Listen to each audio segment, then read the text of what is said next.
बिस्मिल्लाहिर्रहमानिर्रहीम। अस्सलाम वालेकुम। आपका दोस्त सलमान हैदर। दुआ उस परवरदिगार से कि उसने आपको और आपके अहले खाना को अपनी हिफ्ज़ो अमान में रखा हुआ। 36 घंटे भी नहीं हुए इब्राहिम रईसी के रूस का दौरा खत्म करके वापस आने पर दुनिया की टोन ही बदल चुकी है। जी हाँ, वो अमेरिका जो दूसरी ऑप्शंस के ऊपर गौर कर रहा था इजराइल के कहने पर, वो यूरोपीय यूनियन जो ये कह रही थी कि शायद ईरान के साथ वियना की डील ना हो सके, और इस सिलसिले में ईरान को हर मुमकिन तौर पर प्रेशराइज करने की तैयारियां भी की जा रही थी। जी हां, इन तमाम ताकतों की टोन ईरान के सिलसिले में बदल गई है। तो मैं इधर ये कह सकता हूं कि शाबाश रशिया, शाबाश ईरान और शाबाश चीन, जिन्होंने मिलकर दुनिया की बड़ी बड़ी ताकतों को एक बार सोचने पर मजबूर कर दिया कि अगर ये हो गया, जो ब्लॉक बन चुका है सिर्फ डिक्लेयर होना बाकी है, जिसमें ईरान शामिल होगा रूस के साथ, ईरान शामिल होगा चीन के साथ, ईरान शामिल होगा जनूबी कोरिया या शुमाली कोरिया के साथ। उस ब्लॉक के अगर ऐलान हो गया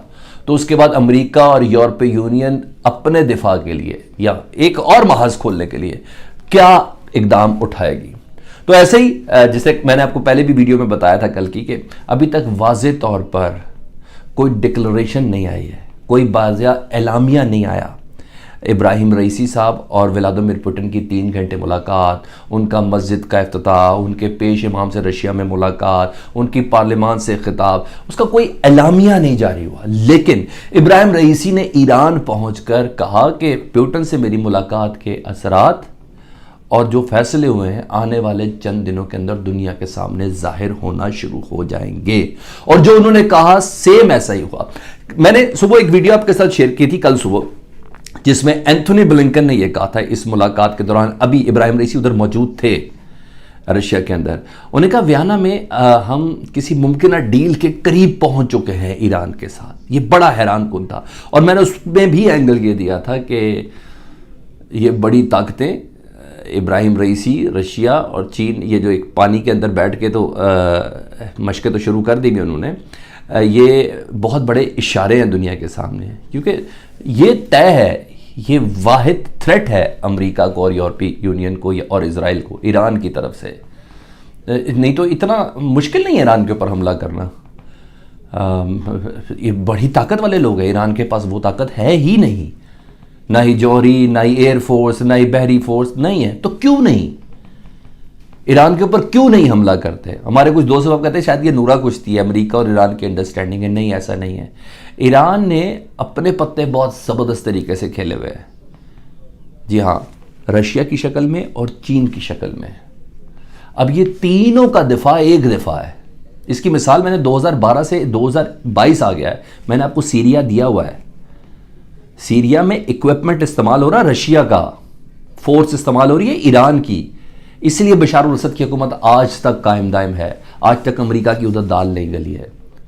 तो आपने ये जहन के अंदर रखना है। अच्छा जी, अब मैंने कहा सबकी टोन ही बदल गई, और वो टोन जो बदली है उसके बाद तो लग रहा है कि रूस तक ने ईरान की ज़ुबान बोलना शुरू कर दिया है। क्या है वो तमाम चीज़ें, बड़े इंटरेस्टिंग फैक्टर है। रिक्वेस्ट करूँगा वीडियो आपने मुकम्मल देखनी है, चैनल सब्सक्राइब कर दें और बटन इसको दबाना है दबा दें। और चैनल के वास्ते कुछ हैपनिंग भी हो रही है, वो भी मैंने आपको बतानी है।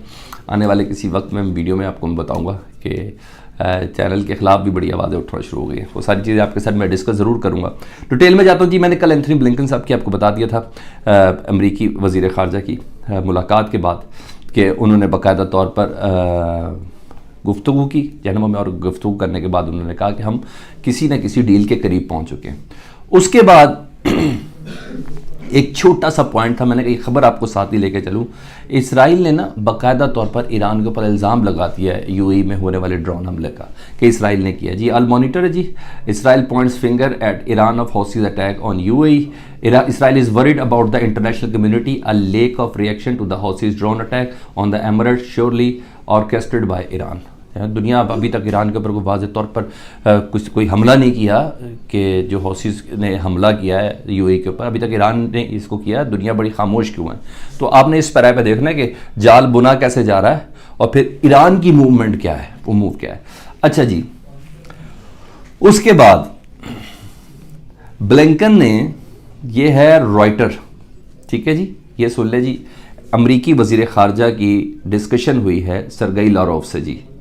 रशियन वजीर खारजा से। Blinken says he discussed Iran nuclear deal efforts with Lavrov. Conscious time is running out. Conscious time is running out, जो ज़बरदस्त कीमती टाइम है वो गुजर रहा है, तेज़ी से जा रहा है, ठीक है। US secretary of state Anthony Blinken said he Russian foreign minister Sergei Lavrov, उन्होंने दोनों ने गुफ्तगू की है जी। अब जरा चेक कर लें कितना एक्टिव हो चुके हैं। यानी अमेरिका ये समझ रहा है कि ईरान को अगर कोई समझा सकता है तो वो रशिया समझा सकता है।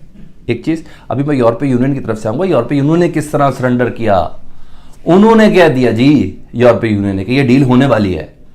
सिर्फ एक विजिट हुआ है 2 दिन का इब्राहिम रईसी का, अभी वो भी आपको बताता हूँ। अच्छा, दूसरी ये खबर जी, डिप्टी मिनिस्टर है जी, टास रशिया का वेबसाइट है जी, डिप्टी मिनिस्टर है सरगेई रेबाकोव, उन्होंने एक जुमला बोला है, वो लगता है वो ईरान का ही जुमला है। जाहिर बात है सिर्फ ईरान ही स्ट्रेंथन नहीं हो रहा ना, रशिया भी तो स्ट्रेंथन हो रहा है। अगर ईरान जैसा मुंह जोर उसका दोस्त बन रहा है जो अमेरिका के खिलाफ आंखों में आंखें डाल के बात करता है, पूरी दुनिया में अमेरिका को अगर किसी से डर है तो वो रशिया से है, ठीक है। और दूसरा, अगर अमेरिका को किसी से डर है तो वो ईरान से है। तो जब ये 2 मुंहजोर एक साथ मिले तो उस मुंहजोरी का नतीजा क्या निकला? Russia afraid of no one including US. Russia किसी से नहीं डरता, रूस अमेरिका समेत। डिप्टी फॉरेन मिनिस्टर ये कह रहे हैं जी, Sergei Ryabkov disclose that Washington promise to provide a response to Moscow's proposal of guarantee of security next week. हम किसी से डरते नहीं, अमेरिका से भी नहीं। यही जुमले ईरान के भी होते हैं हमेशा। अच्छा जी, अब आ जाता हूं उस खबर की तरफ जो यूरोपीय यूनियन ने कहा। मैंने कहा था वो असरात अब नमदार होना शुरू हो गए हैं, जो इब्राहिम रईसी ने कहा था कि मैं मिल के तो 3 घंटे आए, उसके असरात देखें अब क्या आते हैं। ये सुने जी, न्यूक्लियर टॉक्स विद ईरान और right track. Nuclear talks with Iran on right track for a final agreement, यूरोपीय यूनियन से। यानी फाइनल एग्रीमेंट जो है ना, ईरान और दुनिया भर की ताकतों का फाइनल एग्रीमेंट के करीब हम पहुंच चुके हैं। और ये कोई और नहीं, ये यूरोपीय यूनियन के ऑफिशियल्स कह रहे हैं। वो ऑफिशियल्स जो ये कह रहे थे कि हमें ये वाला जो 8वां सेशन भी है ना मुलाकात का, ये भी नाकामी की तरफ जाता हुआ नज़र आ रहा है। और इस सिलसिले में हमें सख्त इक़दाम ईरान के ख़िलाफ़ उठाने होंगे। सिर्फ अभी 24 घंटे 36 घंटे नहीं हुए रशिया और ईरान की मुलाकात की सदारती सतह पर। उसके साथ है कि यूरोपीय यूनियन को भी अब रोशन बहुत नज़र आ रहा है मेयार कि जल्दी एग्रीमेंट हो जाएगा। क्या कह रहे हैं जी, सुन ले जी। और ये कोई और नहीं, ये रॉयटर्स है, इसलिए इस रेफरेंस को चैलेंज ही नहीं कर सकते हम लोग। तो ये जो ये कह रहे हैं यही सही है, ठीक है। Nuclear talks with Iran on right track for a final agreement, बिल्कुल मुआहदे के करीब पहुंच चुके ईरान और अमेरिका और यूरोपीय यूनियन वियना के अंदर थी। The nuclear talks with Iran Vienna are moving in the right direction and the final agreement may be within reach. बिल्कुल करीब करीब आ गया जो फाइनल जो एग्रीमेंट है ना, वो बिल्कुल करीब करीब आ गया। A senior European Union officer said on Friday, my assessment is that we are on the right track for a final agreement. The official said, my concern more than in the substance is about the timing. There I have feeling that we are going too slow, but I would be an incredible mistake. It would be an incredible mistake because of timing. We would not get a good solution, the official said without elaborating. Still, I think that we will have an agreement and I think that it will be rather sooner than later. नहीं, बहुत जल्द, बहुत करीब भी नहीं, बहुत देर से भी नहीं, ये एग्रीमेंट हो जाएगा।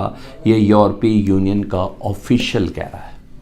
तो इस बात का अंदाज़ा लगाया जा सकता है कि दुनिया, यूरोपीय यूनियन, अमेरिका ये रिस्क कभी भी नहीं लेगी कि ईरान, रूस और चीन का कोई इत्तेहाद डिक्लेयर्ड वे में हो जाए, जिसमें इब्राहिम रईसी ने करेंसी तक की तो बात की थी कि तजारत रूस और ईरान की एक सेम करेंसी में होगी या अपनी अपनी करेंसियों के अंदर। डॉलर को बिल्कुल फारिग कर देना है, अमेरिका को खोखला कर देना है, या एक धक्का देना, एक धमाका ही काफ़ी होगा। ये तो सब था, लेकिन अमेरिका को पता है ये बहुत बड़ा रिस्क है।